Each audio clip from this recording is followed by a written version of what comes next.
Hello everyone, welcome to ಐಜಿಸ್ cooking channel. ಇವತ್ತಿನ ವಿಡಿಯೋದಲ್ಲಿ ನಾವು ವೆಜಿಟೇಬಲ್ ರೈಸನ್ನು ಯಾವ ರೀತಿ ಮಾಡ್ಕೊಳ್ಬಹುದು ಅಂತ ನೋಡ್ಕೊಳ್ಳೋಣ.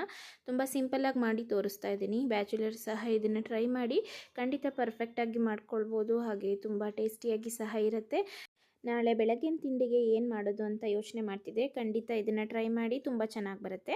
ಬನ್ನಿ ಹೇಗೆ ಮಾಡೋದು ನೋಡೋಣ. ಗ್ಯಾಸ್ ಮೇಲೆ ಕುಕ್ಕರ್ ಇಟ್ಕೊಂಡಿದ್ದೀನಿ. ಹಾಗೆ ಒಂದು 4 ಚಮಚದಷ್ಟು ಎಣ್ಣೆನ ಹಾಕ್ಕೊಂಡು ಅದಕ್ಕೆ ಇಲ್ಲಿ ಪಲಾವ್ ಎಲೆಯನ್ನು ಹಾಕ್ಕೊಳ್ತಾ ಇದ್ದೀನಿ. ಒಂದು 2ರಿಂದ 3 ಪಲಾವ್ ಎಲೆ, ಹಾಗೆಯೇ ಒಂದು 3 ಪೀಸಷ್ಟು ಚಕ್ಕೆ, ಲವಂಗ, ಹಾಗೆಯೇ ಏಲಕ್ಕಿ, ಅದ್ರ ಜೊತೆಗೆ ಒಂದು ಸ್ಟಾರ್ ಹೂವನ್ನು ಸಹ ತೊಗೊಂಡಿದ್ದೀನಿ. ಇದನ್ನು ಸ್ವಲ್ಪ ಎಣ್ಣೆಯಲ್ಲಿ ಬಿಸಿ ಮಾಡ್ಕೊಳ್ಬೇಕು. ಒಂದು 30 ಸೆಕೆಂಡ್ಸ್ ಆದ ನಂತರ ಇದಕ್ಕೆ ಸೋಂಪು ಕಾಳನ್ನು ಹಾಕ್ಕೊಳ್ತಾ ಇದ್ದೀನಿ, ಅರ್ಧ ಚಮಚದಷ್ಟು. ಹಾಗೆ ಒಂದು ಈರುಳ್ಳಿಯನ್ನು ಈ ರೀತಿ ಕಟ್ ಮಾಡಿ ಹಾಕ್ಕೊಳ್ತಾ ಇದ್ದೀನಿ. ಅದ್ರ ಜೊತೆಗೆ ಮೆಣಸಿನ್ಕಾಯಿನ ಹಾಕ್ಕೊಳ್ತಾ ಇದ್ದೀನಿ. ಒಂದು 3ರಿಂದ 4 ಮೆಣಸಿನ್ಕಾಯಿ ಹಾಕ್ಕೊಳ್ತಾ ಇದ್ದೀನಿ. ನೋಡಿ, ಇದಿಷ್ಟನ್ನು ಚೆನ್ನಾಗಿ ಎಣ್ಣೆಯಲ್ಲಿ ಫ್ರೈ ಮಾಡ್ಕೊಳ್ತಾ ಇದ್ದೀನಿ. ಒಂದು 2ರಿಂದ 3 ನಿಮಿಷಗಳ ಕಾಲ ಈ ರೀತಿ ಚೆನ್ನಾಗಿ ಫ್ರೈ ಮಾಡ್ಕೊಳ್ಳಿ. ಹಾಗೆ ಒಂದು ಟೊಮೆಟೊನ ಕಟ್ ಮಾಡಿ ಹಾಕ್ಕೊಳ್ತಾ ಇದ್ದೀನಿ. ಟೊಮೆಟೊನ ಸಹ ಎಣ್ಣೆಯಲ್ಲಿ ಫ್ರೈ ಮಾಡ್ಕೊಳ್ಬೇಕು. ಟೊಮೆಟೊ ಚೆನ್ನಾಗಿ ಮ್ಯಾಶ್ ಆಗಬೇಕು, ಅಲ್ಲಿ ತನಕ ಬೇಯಿಸ್ಕೊಳ್ಬೇಕಾಗತ್ತೆ. ಶುಂಠಿ ಮತ್ತು ಬೆಳ್ಳುಳ್ಳಿ ಪೇಸ್ಟು 1 ಚಮಚದಷ್ಟು ತೊಗೊಂಡಿದ್ದೀನಿ. ಮಸಾಲೆನ ನಾನು ರುಬ್ಕೊಂಡು ಮಾಡ್ತಾ ಇಲ್ಲ, ಹಾಗೆ ಮಾಡಿ ತೋರಿಸ್ತಾ ಇದ್ದೀನಿ. ತುಂಬ ಟೇಸ್ಟಿಯಾಗಿ ಸಹ ಇರುತ್ತೆ. ತುಂಬ ಕಡಿಮೆ ಸಮಯ ಅಂದರೆ 10 ನಿಮಿಷದಲ್ಲಿ ಮಾಡ್ಕೊಳ್ಬೋದು. ಹಾಗೆ ಗೋಡಂಬಿ ತೊಗೊಂಡಿದ್ದೀನಿ, ಒಂದು 5-6 ಪೀಸಷ್ಟು ಗೋಡಂಬಿ. ಚೆನ್ನಾಗಿ ಒಂದ್ಸರಿ ಇದನ್ನೆಲ್ಲ ಫ್ರೈ ಮಾಡ್ಕೊಳ್ಬೇಕು. ಹಾಗೆಯೇ ಟೊಮೆಟೊ ಬೇಗ ಮ್ಯಾಶ್ ಆಗಬೇಕು ಅಂದರೆ ಸ್ವಲ್ಪ ಉಪ್ಪು ಹಾಕ್ಕೊಂಡು ಮ್ಯಾಶ್ ಆಗೋ ತನಕ ಚೆನ್ನಾಗಿ ಬೇಯಿಸ್ಕೊಳ್ಬೇಕಾಗತ್ತೆ ಟೊಮೆಟೊನ. ನೋಡಿ, ರುಚಿಗೆ ತಕ್ಕಷ್ಟು ಉಪ್ಪನ್ನು ಹಾಕ್ಕೊಳ್ಬೇಕು. ನಾನಿಲ್ಲಿ ಒಂದು ಚಿಕ್ಕ ಚಮಚದಲ್ಲಿ 1 ಚಮಚ ಹಾಕ್ಕೊಂಡು ಚೆನ್ನಾಗಿ ಬೇಯಿಸ್ಕೊಳ್ತಾ ಇದ್ದೀನಿ ಇದನ್ನು. ನೋಡಿ, ಈಗ ಸ್ವಲ್ಪ ಟೊಮೆಟೊ ಮೆತ್ತಗಾಗಿದೆ. ನಂತರ ತರಕಾರಿಗಳನ್ನ ಹಾಕ್ಕೊಳ್ತಾ ಇದ್ದೀನಿ. ಈಗ ನೋಡಿ, ಚಿಕ್ಕದು 2 ಕ್ಯಾರೆಟ್ನ ಕಟ್ ಮಾಡಿ ಇಟ್ಕೊಂಡಿದ್ದೆ, ಅದನ್ನು ಹಾಕ್ಕೊಂಡಿದ್ದೀನಿ. ಹಾಗೆ ಒಂದು 10 ಬೀನ್ಸ್ನ ಚಿಕ್ಕದಾಗಿ ಕಟ್ ಮಾಡಿ ಹಾಕ್ಕೊಂಡಿದ್ದೀನಿ. ಅದರೊಟ್ಟಿಗೆ ಒಂದು ಆಲೂಗೆಡ್ಡೆನ ಚಿಕ್ಕದಾಗಿ ಕಟ್ ಮಾಡಿ ಸೇರಿಸ್ಕೊಳ್ತಾ ಇದ್ದೀನಿ. ಹಾಗೆಯೇ ಬಟಾಣಿನ ಸಹ ಹಾಕ್ಕೊಳ್ತಾ ಇದ್ದೀನಿ.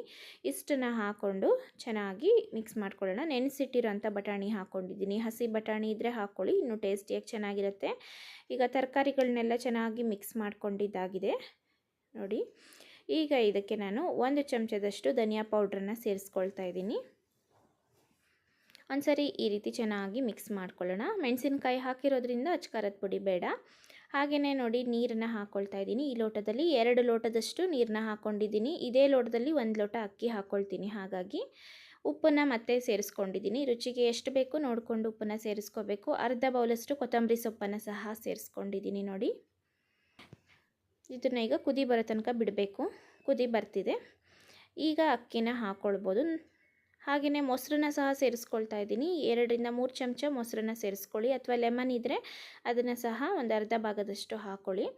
ಹಾಗೆಯೇ ನೋಡಿ, ನೆನೆಸಿಟ್ಟಿರೋ ಅಕ್ಕಿ ಹಾಕ್ತಿದ್ದೀನಿ. ಒಂದು 5 ನಿಮಿಷ ನೆನೆಸಿಟ್ಕೊಂಡಿದ್ದೆ ಸೋನಾ ಮಸೂರಿ ಅಕ್ಕಿಯನ್ನು. 1 ಲೋಟದಷ್ಟು ಅಕ್ಕಿನ ಹಾಕ್ಕೊಂಡಿದ್ದೀನಿ, ಅಥವಾ 1/4 kg ಅಕ್ಕಿ. ನೋಡಿ, ಇದಕ್ಕೆ ಕುದಿ ಬರ್ತಿದೆ. ಈಗ ಕ್ಯಾಪನ್ನು ಕ್ಲೋಸ್ ಮಾಡಿ 1 ವಿಷಲ್ನ ಬರೋ ತನಕ ಬಿಡಬೇಕಾಗತ್ತೆ. ಅಕ್ಕಿನ ನೆನೆಸಿಟ್ಟಿಲ್ಲ ಅಂದರೆ 2 ವಿಷಲ್ ಬರೋ ತನಕ ಬಿಡಿ. ನೋಡಿ, ಇದೀಗ 1 ವಿಷಲ್ ಬರಬೇಕು. 1 ವಿಷಲ್ ಬಂದ ನಂತರ ನೋಡಿ, ಈ ರೀತಿ ತೆಗಿತಾ ಇದ್ದೀನಿ. ನೋಡಿ, ಈ ರೀತಿ ನಿಧಾನವಾಗಿ ಮಿಕ್ಸ್ ಮಾಡ್ಕೋಬೇಕು. ಅನ್ನ ಕಟ್ಟಾಗಬಾರ್ದು, ಆ ರೀತಿ ನಿಧಾನವಾಗಿ ಮಿಕ್ಸ್ ಮಾಡ್ಕೊಳ್ಳೋಣ. ಒಂದು 10 ನಿಮಿಷದಲ್ಲಿ ಈ ರೀತಿ ಒಂದು ವೆಜಿಟೇಬಲ್ ರೈಸು ರೆಡಿ ಆಗುತ್ತೆ. ಆಫೀಸ್ಗೆ ಹೊರಟಿದ್ರೆ, ನೀವೇನಾದರೂ ಗಡಿ ಬಿಡಿಲಿದ್ರೆ ಖಂಡಿತ ಈ ರೀತಿ ಟ್ರೈ ಮಾಡ್ಕೊಳ್ಳಿ. ತುಂಬಾ ಚೆನ್ನಾಗಿ ಬರುತ್ತೆ. ಪರ್ಫೆಕ್ಟ್ ಆಗಿರೋಂತಹ ಒಂದು ವೆಜಿಟೇಬಲ್ ರೈಸು.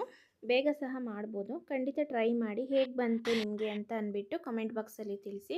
ಹಾಗೆ ವಿಡಿಯೋ ಇಷ್ಟ ಆಗಿದ್ದರೆ ವಿಡಿಯೋವನ್ನು ಲೈಕ್ ಮಾಡಿ, ಫ್ರೆಂಡ್ಸ್ಗೆ ಶೇರ್ ಮಾಡಿ. ಹಾಗೆ ಐಜಿಸ್ ಕುಕಿಂಗ್ ಚಾನಲನ್ನು ತಪ್ಪದೆ ಸಬ್ಸ್ಕ್ರೈಬ್ ಮಾಡ್ಕೊಳ್ಳಿ. Thank you.